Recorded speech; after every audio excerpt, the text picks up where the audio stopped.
Welcome back sa aking channel. Batikang aktor na si Ricky Davao pumanaw na sa edad na 63 years old. Panuurin at pakinggan ang buong detalye.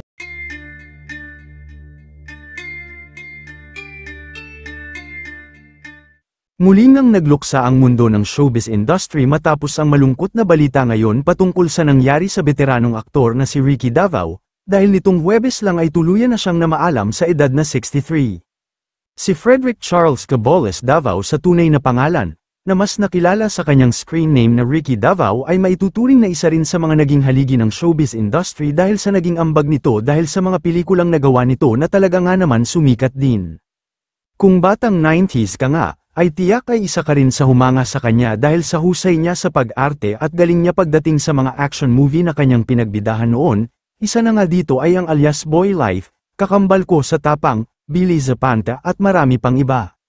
Siyempre madalas din natin siyang napapanood noon sa MMK, kung saan ay marami rin siyang pinaluhang manunood dahil sa husay niya sa pag-arte. Matatandaan na noong nakaraang taon 2024, naiulat na siya ay na-diagnose ng isang malubhang karamdaman na hindi isinapubliko ang totoong detalye. Subalit, kahit hindi man isinapubliko ay marami pa rin ang nag-alala sa veteranong aktor. Sa mga hindi naman nakakaalam, si Ricky Davao ay dating ikinasal sa aktres na si Jackie Lu Blanco, at biniyayaan sila ng 3 anak, sina Kenneth, Arabella at Ricky May.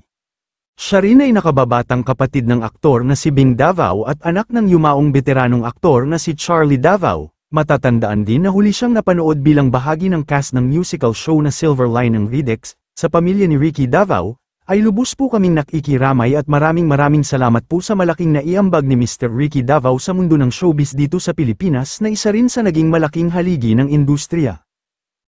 Kayo mga ka-showbiz, anong masasabi nyo sa ating showbiz topic ngayon? Kung may opinion kayo ay magkomento lang kayo sa aking comment section.